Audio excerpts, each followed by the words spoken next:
Assalamualaikum warahmatullahi wabarakatuh. We are the group 1, so we will discuss about the meaningful performance-based assessment. So my name is Muhammad Jamin M. Abdullah, so my partner is Naja Antap. So I'm the first reporter. So let's define the purpose of assessment. So in defining the purpose of assessment, so the purpose and the target of assessment provide information on what students need to be performed in a given task.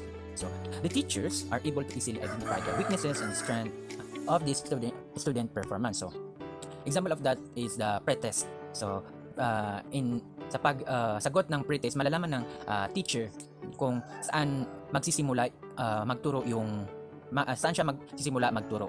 Kasi nakita niya sa pretest kung saan yung weaknesses at saka yung strength ng estudyante niya. So the purpose must be specified at the beginning of the process so that the proper kind of performance criteria and scoring procedures can be established. So there are 4 types of learning target used in performance assessment. So the first one is the deep understanding.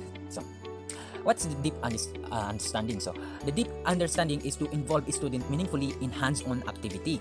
So hands-on activity to extend the period of time so that their understanding is rich, more extensive than what can be attained by more conventional instruction and traditional paper and pencil assessment. So example ng deep understanding is yung board work at saka yung mga activities such as magpapa-activity sa math, yung magpapa-group ka, then paunahan kung ano yung maisagot ng mga estudyante. So that is the example ng deep understanding, kung paano nila ma-understand, ano yung pagkakaintindi nila. So another example is in science, yung mga experiment. So ano yung pagkakaintindi nila doon sa experiment nila. So that is a deep understanding example. So the next one is the reasoning. So reasoning is essential with performance assessment as the student demonstrate skills and construct product. So example ng reasoning is yung paano magsulat o paano ka mag-reason sa editor or kaya paggawa ng article based on information provided, na paano mo yung gagawan ng essay o di kaya i-reason mo. So that is the some example of reasoning. So that is the second one. So the third one is the psychomotor skills, or let's say skills. So psychomotor skills describe clearly the physical action required for given task. So this may develop mentally appropriate skills or skills that are needed for specific task. So ito yung mga skills na dapat required yung mga physical action na sa given task na yon. So such as yung mga activity ng fine motor skills, yung paghawak sa mga kindergarten is yung paghawak ng ballpen, yung sa elementary or secondary is yung how to paggamit ng microscope or kaya yung scissors. So another one is the gross motor action. So such as sa PE is such as yung pag-jumping, lifting, running, or di kaya basta may motor action siya. So next one is the complex athletic skills such as shooting, playing soccer, basketball, volleyball. So yun yung mga athletic skills na kailangan sa psychomotor skills. So some are the visual skills and the verbal or the auditory skills for the children. So that is the skills that must na dapat nandun sa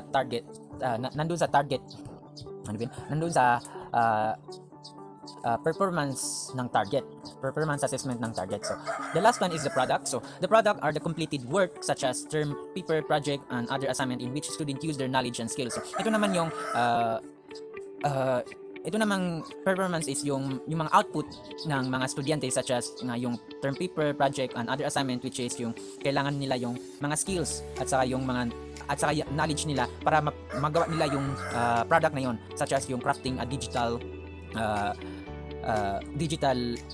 crafting a digital journal, o di kaya at least output ng estudyante na gawa niya. Yun yung pang-apat sa performance assessment ng targets. So that is the 4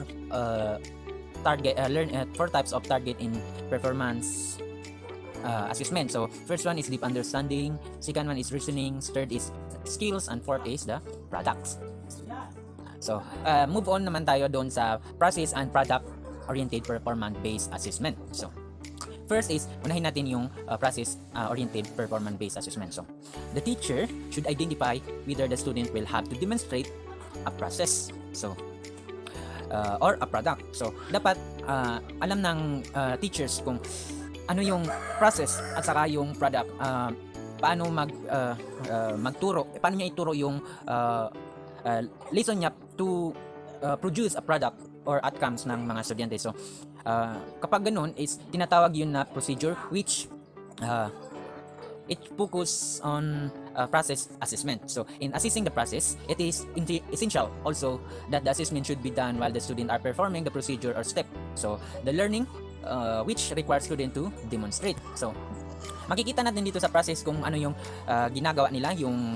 So, example is sa microscope. So, paano nila i-assemble, paano nila makikita doon sa microscope yung experiment nila. So, after that, yun yung process-oriented, performance-based assessment. So, example is the Filipino grade 7.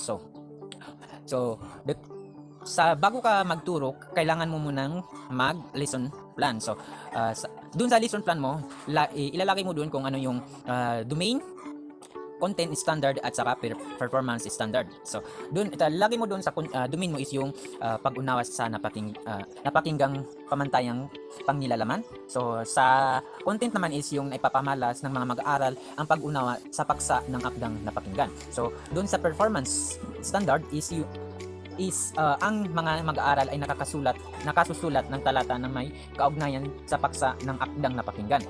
So,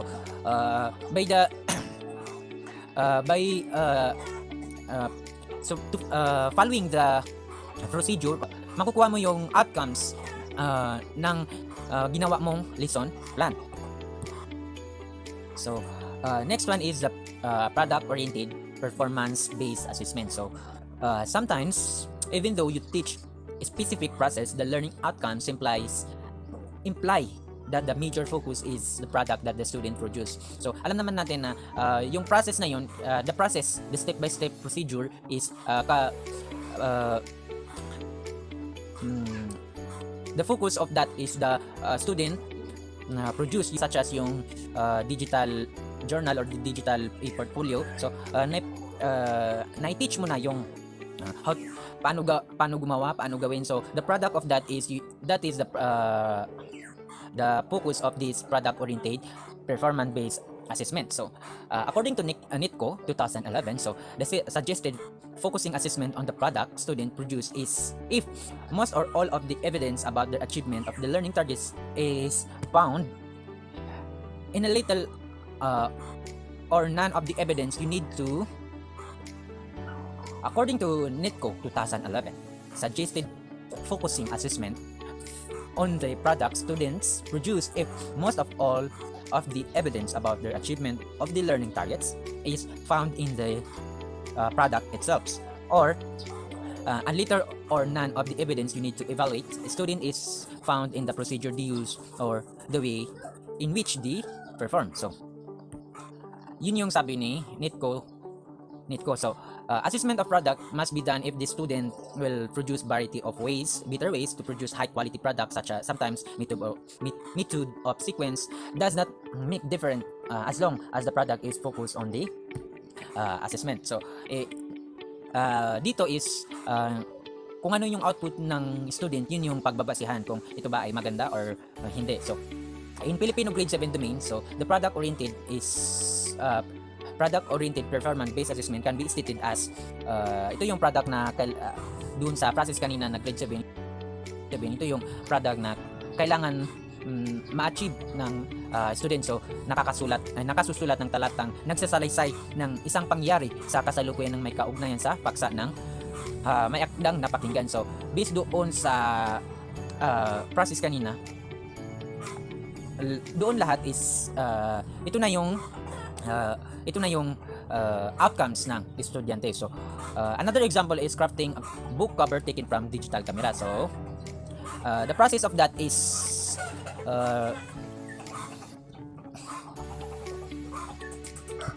so another example is creating a book cover taken from digital camera. So, The performance task is to create a cover book. The competencies is the student should be able to generate appropriate shot for book cover using digital camera, use a page layout software such as Microsoft Publisher or Microsoft presentation software or PowerPoint. Then create a size estimation of image, shape, and text box in terms of importance, emphasis, and visual hierarchy. And the last one is to demonstrate the skill in information design. Principles such as clarity, balance, relevant, constraints, alignment, and repetition and proximity. So, once na ma-achieve ng estudyante yung competencies ng paggawa ng digital book cover is makakagawa ng wonderful na book cover ang isang estudyante. So let's move on identifying performance tasks. So, in performance needs to be identified. So, the student may know that the task and criteria to be performed. In this case, a task description must be prepared to provide the listening of a specification of this task and will elicit the desired performance of the student. So the task should include the following. So first one is the content and skill target to be assessed, description of the student activities, group or individual. So help is allowed, so resources is needed, so the teacher's role is needed also, so the administrative process and scoring procedure. So ito yung mga task na dapat ilagay kapag dapat natin hanapin if mag-grade tayo, gagawa tayo ng performance task. Yung content at saka yung skills ng estudyante, target na ating i-examine. So kung next one is the description of the student activity, kung ano yung description na. Example is yung paggawa ng cover book using digital camera. Then ito ba ay individual or work? So it's better to be individual kasi na or it's either individual or group na activity. So if group or individual, pwede silang humingi ng tulong sa mga kapatid nila or relatives. At saka isa din sa dapat i-identify is yung resources kung saan nila ito kinuha to avoid plagiarism. So dapat may citation sila. So teacher rules. So dapat nag-guide pa rin sila ng teacher. And the last one is scoring procedure. So ilalagay ng teachers kung ano yung rubrics sa pag score ng performance task ng target. So that's all for my rule in this topic. So thank you and wassalam.